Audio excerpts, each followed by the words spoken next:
Hello, Lisa. Hello, Andrew. Good afternoon. Good afternoon. It's hot again. It is. So I'm all limp. Oh. Right. Lots of Davisons to get through. So we've got The Awakening in book form and The Awakening in DVD form. I thought you had to check to make sure it was The Awakening. I don't know what order these are in.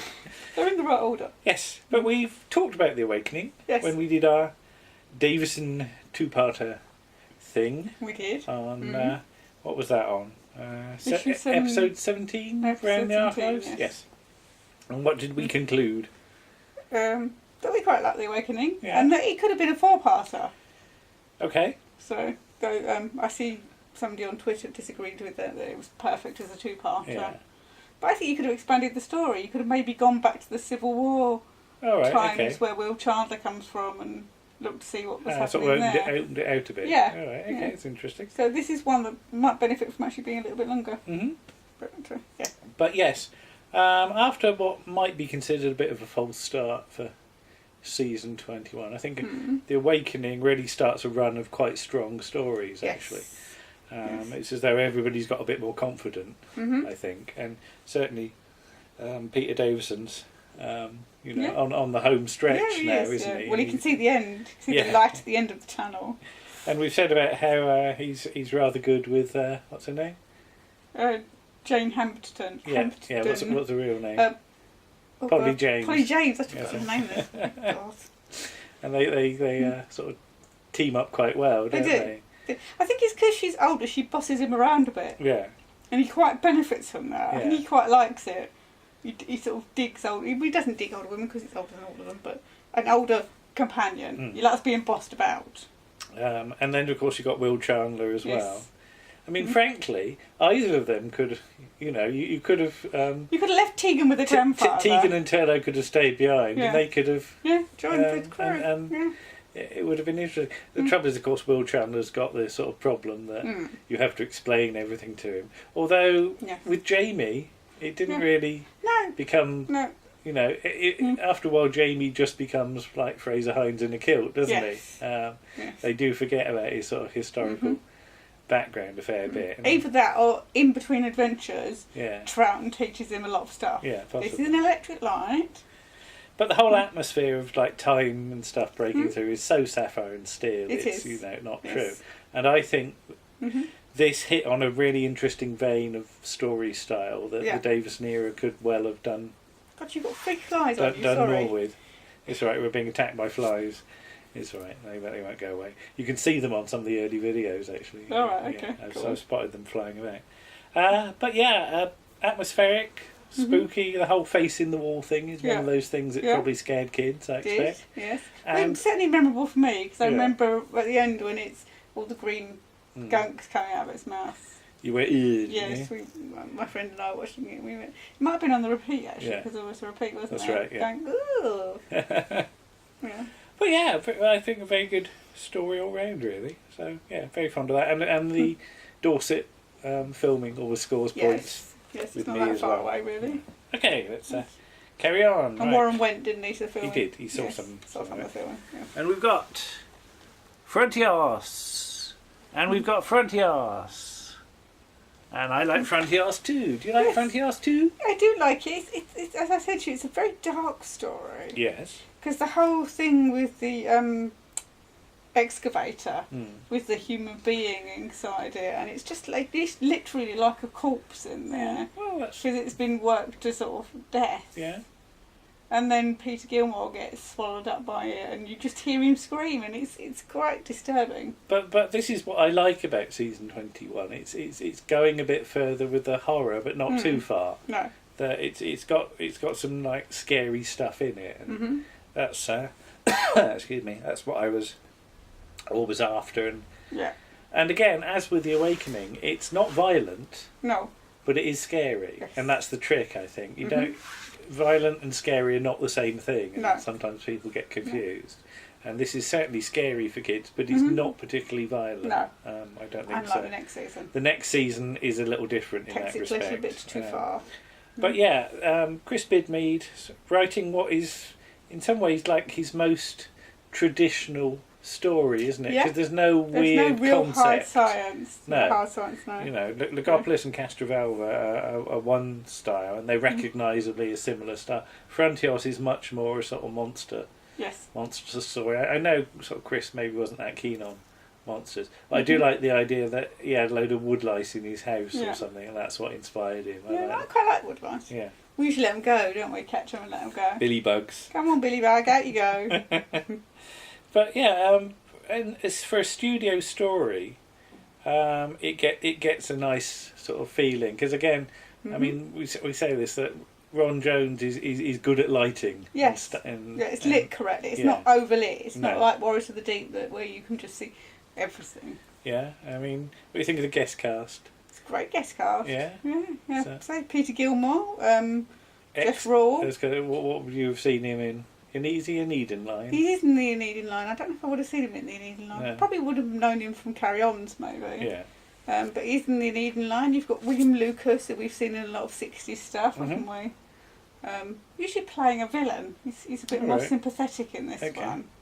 Because he's a slightly dodgy character in Redcap, isn't he? He's one of the soldiers playing. Oh, is he? Yeah, it's one of the soldiers in the one with the card games. Oh, right. Where the soldiers murdered. Okay, I can't actually visualise him in it, but Mark Strickson gets a load of eye rolling and frothing at the mouth. And or Leslie Dunlop, of course. Oh, right. Making the first of quite close together appearances in Doctor Who. Yeah, well, that's true. Yeah. So, not that long before she comes back. Honey blonde Leslie Dunlop. Ex of Angels.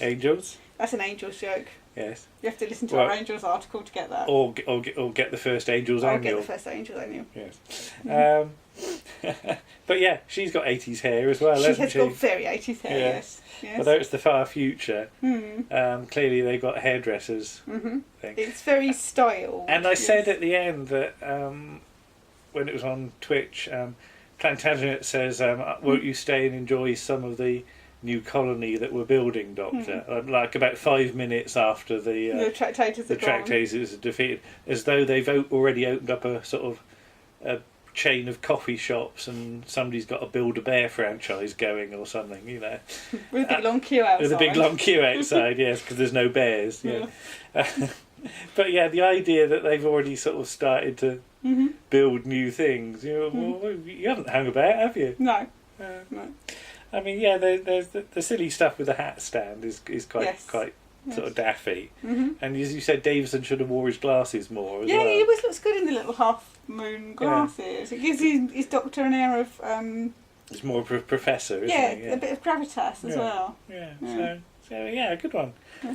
Ends with the cliffhanger, which we can't resolve because Twitch didn't show Resurrection of the Daleks. It's on DVD. So let's rattle on with Planet of Fire and Planet of Fire. I can't find the DVD because we can't find the DVD. It's here somewhere. It's in the house, always. Yes. But Planet of Fire looks lovely, doesn't it? It does look lovely. It benefits very much from going to Lanzarote. Because you get all that lovely sunny filming. As does any series, because I think our friend Paul has filmed Sutton Park in Lanzarote, and he says, you know, no matter what you're filming on, it looks like a big budget movie. It does. Like he filmed on a VHS-C camcorder. It's sunny and bright. But yes, again, it is the sort of excuse for a holiday in some ways.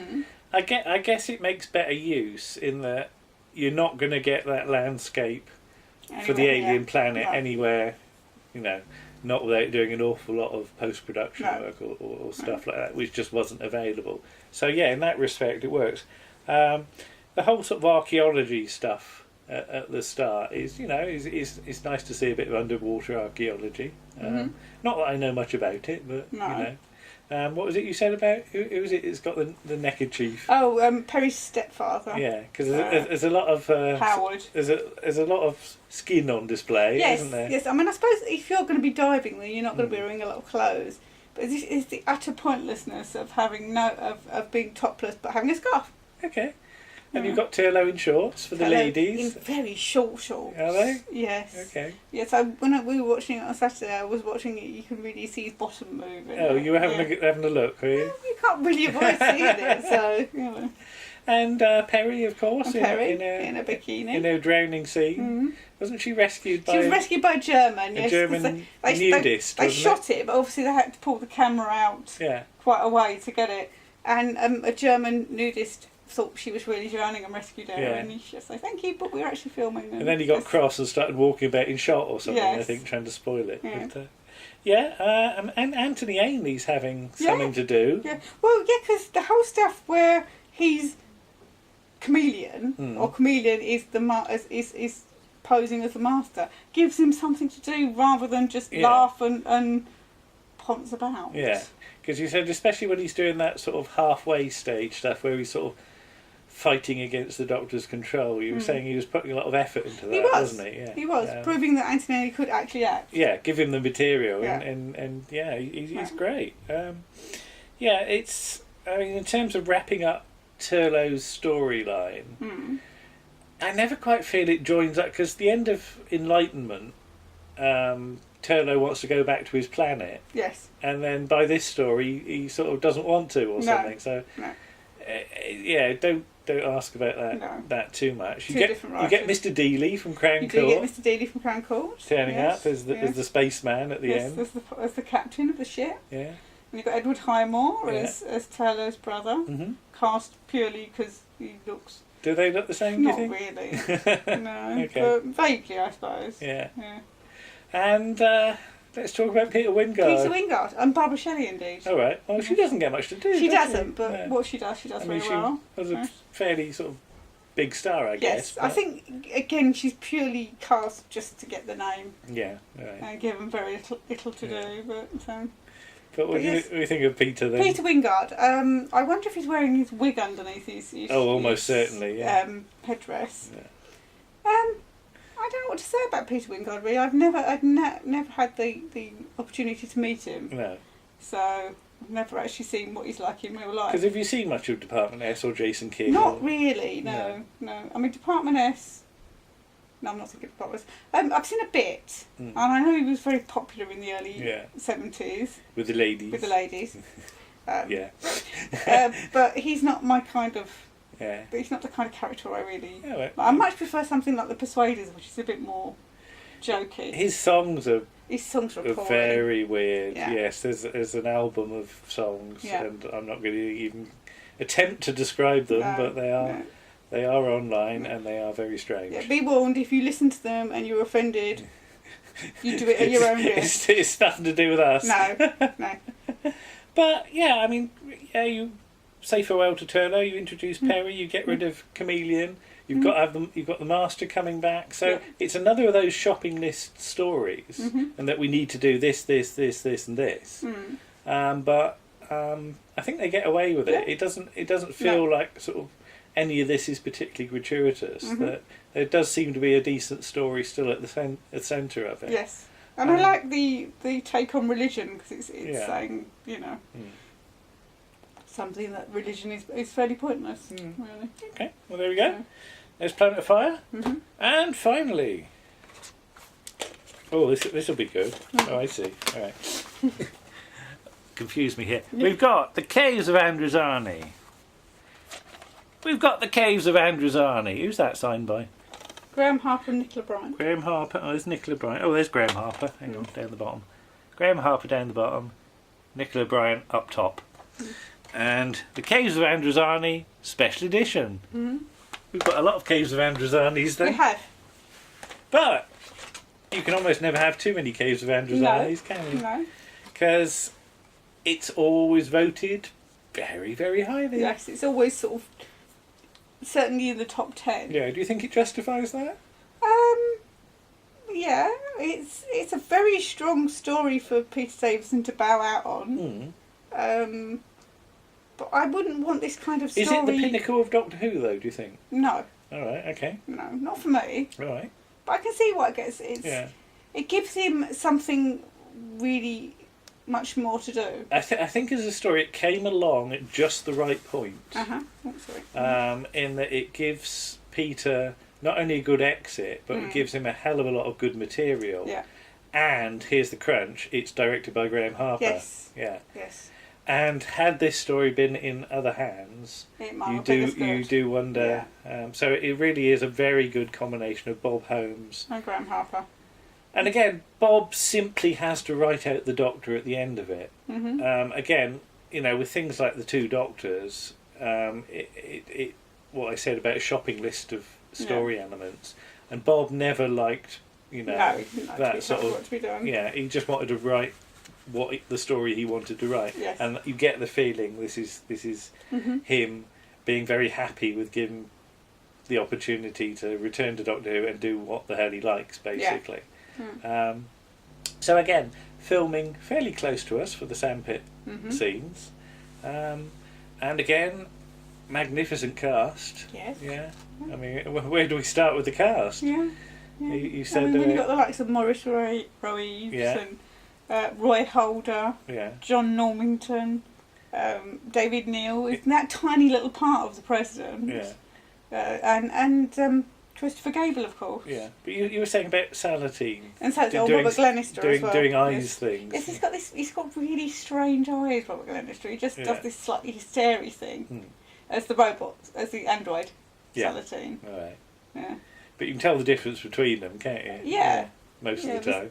He sort of plays it slightly different for both parts. Because you were saying about the end of part 1 thing with the android Doctor and Perry, and you said you were picking up on slight clues, right? Yes. What were those? Yeah. The fact that because the Major, I've forgotten his name, goes Chelak, and he says any last requests, and the Doctor says only that we're innocent and haven't been given a fair trial. Yeah. But it's delivered quite flatly. Right. It's not. There's no real. No emotion. No emotion in it. Right. And then he talks to Perry, and Perry says, "Just get on with it." Yeah. And you're like, right, okay, hang on. You not really care. Yeah. Yeah. All right. Yeah. Interesting. Yeah. And it's just a little clue that they're not the actual real. That they're androids and they've been hastily programmed, and there's limited things they can say, I suppose. But let's go back to that cover again, because you asked me, what's he doing there with his hands? Because he's doing sort of that with his hand. It's either that his mask is about to fall off and he's holding it on, or he's just remembered like he's been shopping and he's gone, I left me plums in Lidl's. Can't imagine Savage Jake going in Lidl. No? Where would he shop? I don't know. He looks more like a Waitrose man. Waitrose, Sheriff's checking Waitrose. Pip and Jane Baker shop in Waitrose. Shopped. Or they shopped in Waitrose, I know, because our friend Elaine saw them there once. Yes. Yeah. I wonder what they were buying. I don't know. No. But yes, it's a magnificent, because it is Phantom of the Opera, really, isn't it? It is. Yeah. Yeah. Nick from the classics, if you're going to steal. Well, we're slightly in sort of Talons of Wen Chang territory again, aren't we? The sort of robed, masked figure sort of lurking in the shadows. Yes. Yeah. So that's great. But and then now, do you think Davison's holding off the regeneration at the end? I know you said you thought it when you watched it some originally. people have said that when he's in the spaceship, you get the sort of weird wibbly lines in his vision, as though the regeneration is like trying to happen. Yes. So in the same way that sort of David Tennant holds it off, or Peter Capaldi nearly goes on a couple of occasions, is Davison sort of possibly running on willpower in episode 4 just to get back to save Perry? To save Perry, because I like it as an idea. Because the idea that obviously he's been poisoned by the Spectrogs, but presumably he could regenerate at any time. Yeah, that's the thing. To save his life. Yeah. And it would flush the poison out. Yeah. But he doesn't, because that would mean that he'd be. Because obviously every time the Doctor, particularly in the 80s, when he regenerates, he's a bit erratic. Yeah. And oh boy, is Colin Baker erratic. It's possibly. But I think a real triumphant end to, well, it's not the end of season 21, but the end of Peter's time. But I remember thinking, I wish he'd stay a bit longer now. Yeah. And I haven't always thought that. No. Sometimes with Doctors I've thought, no, that's about the right amount. But you do find yourself asking the question, what if Peter had stayed on for the next season? And that's a whole very interesting series of what ifs. isn't it? You know, would the whole of Doctor Who been different? Had history of Doctor Who had been different if that had happened? Yeah, I mean, the problem with the next season, which we will talk about in the next few videos, is I think they base it a bit too much on this story.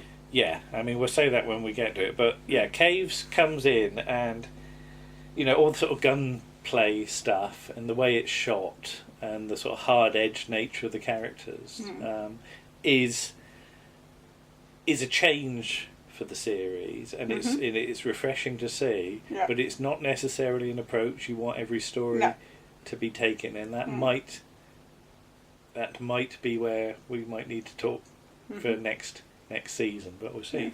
But yeah, I mean, I really enjoyed sort of Davison's time as the Doctor, I think. I certainly wouldn't have minded another year. As I said, it's on the strength of season 21 that I thought, no, I will join the DWAS. So yes, it's because of this very strong run of stories, I think, that I wanted to join fandom. So I cut out the coupon in Doctor Who magazine and sent off.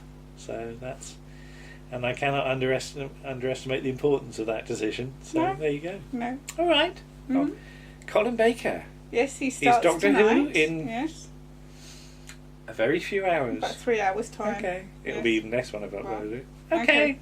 Bye-bye. Bye.